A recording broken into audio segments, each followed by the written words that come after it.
안녕하세요. 무의식의 마음 정화로 인생을 바꿔드리는 마음치유 정원사 천은주 원장입니다. 오늘은 공황장애를 앓고 계신 분의 사례인데 광장공포증도 호소하시는 분의 사례를 말씀드리겠습니다. 일단 내담자 상태를 보면 외관상으로 봤을 때 평범해 보이고 조금 안정이 안 돼 있고 들떠 있는 상태까지는 봤어도 그렇게 이상한 상태는 아니었어요.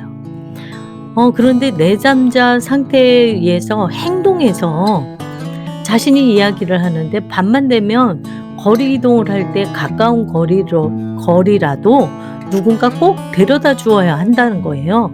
한 번도 이것에 대해서 이상하게 생각하지 않았다고 합니다. 그리고 전철을 못 한다고 해요. 내담자 상태의 심리를 보면은 항상 불안하다 하고 공황장애 약을 먹는다고 해요.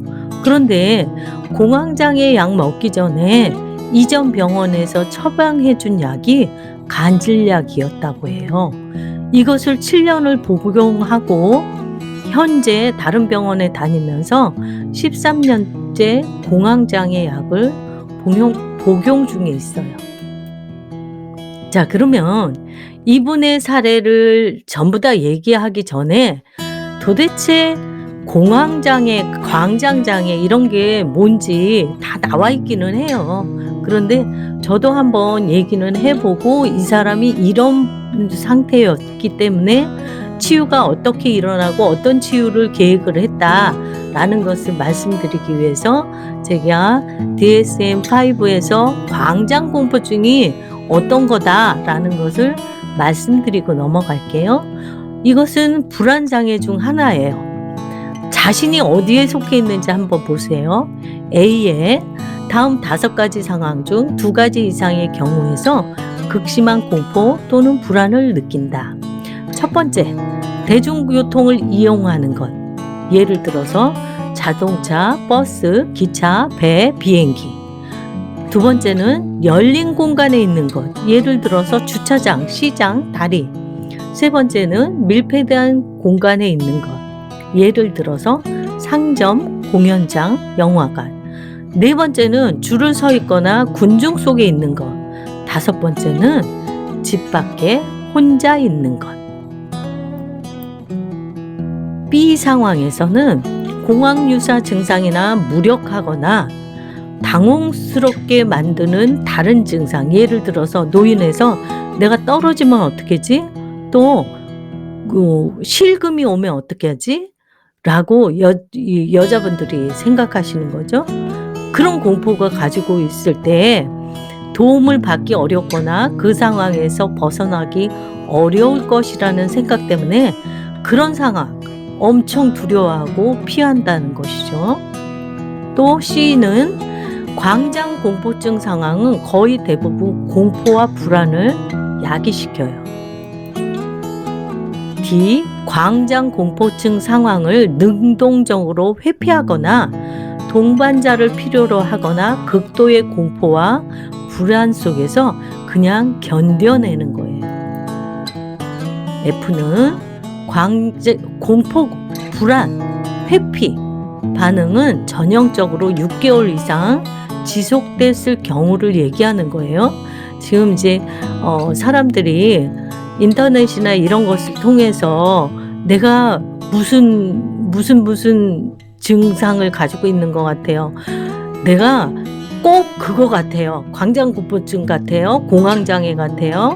이러면서 막 이야기를 하시는데 그 이야기 하기 전에 내가 이것을 6개월 이상 지속시켰느냐 아니냐 이거를 따져보시고 내가 그렇다고 해야지 괜히 그 말만 듣고 내가 한 1년에 거의 한 번 정도 일어나는 것을 갖고 내가 이렇다라고 이야기하시면 안 돼요. G는 공포, 불안, 회피가 사회적, 직업적 또는 다른 중요한 기능 영역에서 임상적으로 현저한 고통이나 손상을 초래한다.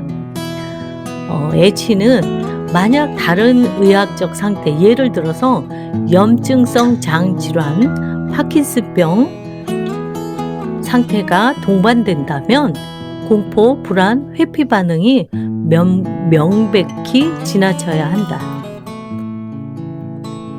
아이는 공포, 불안, 회피가 다른 정신질환으로 더 잘 설명되지 않는다. 예를 들어 증상이 특정 공포증의 상황 유형에 국한되어서는 안 된다. 사회불안 장애에서처럼 사회적 상황에서만 나타나서는 안 된다. 강박 장애처럼. 또 강박 사고에만 연관되거나 신체 이형에서처럼 또 신체 외형의 손상이나 훼손에만 연관되거나 외상 후 스트레스 장애처럼 외상 사건을 기억하게 할 만한 사건에만 국한되거나 분리불안 장애처럼 분리에 대한 공포에 대해 국한되어서는 안 된다. 자, 이 DSM-5에서 광장공포증 불안장애 중 하나잖아요. 주의할 점이 있어요. 광장공포증은 공황장애 유무와 관계없이 진단돼요.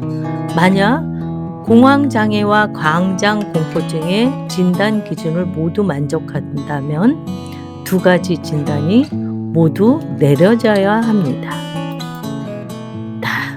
실제 사례는 다음에 이야기해 드릴게요. 시간이 너무 걸리면 지루하시잖아요. 다음 시간에 어떤 걸 얘기해 드리냐면 최면 상담 계획과 최면 상담 후의 치료 사례와 현재 상태를 이야기해 드릴게요. 구독, 좋아요 눌러주시고 아래 블로그에 가시면 사전 면담 카드가 있습니다. 궁금하신 분은 사전 면담 카드 작성해 주세요. 이상 오늘 광장공포증에 대해서 이야기했습니다.